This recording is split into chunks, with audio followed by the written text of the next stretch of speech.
വൃക്കരോഗബാധിതയായ പെൺകുട്ടിയുടെ ചികിത്സയ്ക്കായി സഹായാഭ്യർത്ഥനയുമായി ബസ് ജീവനക്കാർ. തലശ്ശേരി വടകര റൂട്ടിൽ സർവീസ് നടത്തുന്ന അന്നപൂർണേശ്വരി ബസ്സിലെ കണ്ടക്ടർ വിജേഷിന്റെ മകൾ ശ്രീദേവിയുടെ ചികിത്സയ്ക്കായാണ് സഹപ്രവർത്തകർ കൈകോർക്കുന്നത്. Vadakara police station sub inspector നിർമ്മലയം കാരുണ്യയാത്ര ഫ്ളാഗ് ഓഫ് ചെയ്തു.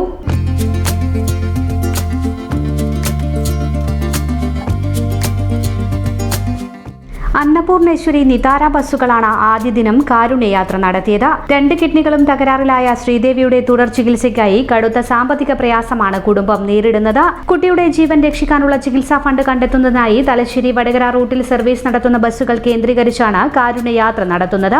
ഈ സംരംഭത്തോട് എല്ലാ യാത്രക്കാരും പൊതുജനങ്ങളും വിദ്യാർത്ഥികളും കഴിയുന്നത്ര സാമ്പത്തികമായി സഹകരിച്ച് തുണയാകണമെന്ന് ബസ് ജീവനക്കാരും ഭാരവാഹികളും അഭ്യർത്ഥിച്ചു. വരും ദിവസങ്ങളിൽ കൂടുതൽ ബസ്സുകൾ ഉദ്യമത്തിന്റെ ഭാഗമാകും. Vadakara private bus operators association secretary AP Haridasan ചടങ്ങിൽ മുഖ്യാതിഥിയായി. നല്ലവരായ പൊതുജനങ്ങളെ, യാത്രക്കാരെ, സുഹൃത്തുക്കളെ, തലശ്ശേരി വടകര റൂട്ടിലോടുന്ന അന്നപൂർണേശ്വരി ബസ്സിലെ വിജേഷ് എന്ന കണ്ടക്ടറുടെ മകൾ ശ്രീദേവന എന്ന കുട്ടിക്ക് രണ്ട് കിഡ്നിയും തകരാറിലാവുകയും ആ കുടുംബത്തിന് ആ കുട്ടിയുടെ ചികിത്സക്ക് പണമില്ലാത്തതിന് ആവശ്യാർത്ഥം തലശ്ശേരി വടകര റൂട്ടിലോടുന്ന കുറച്ച് ബസ്സുകൾ ഈ കാരുണ്യയാത്രയ്ക്ക് വേണ്ടി സർവീസ് നടത്തുകയാണ്. അതിന് മുഴുവൻ യാത്രക്കാരും പൊതുജനങ്ങളും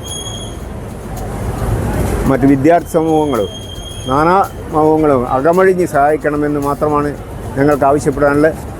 അതിന് മുഴുവൻ യാത്രക്കാരും ജീവനക്കാരും സഹകരിക്കണമെന്ന് മാത്രം പറഞ്ഞുകൊണ്ട് ആ കുട്ടിയുടെ ചികിത്സയ്ക്ക് വേണ്ട എല്ലാ സഹായങ്ങളും ചെയ്തു തരണമെന്ന് ഒരിക്കൽ കൂടി അഭ്യർത്ഥിക്കുന്നു.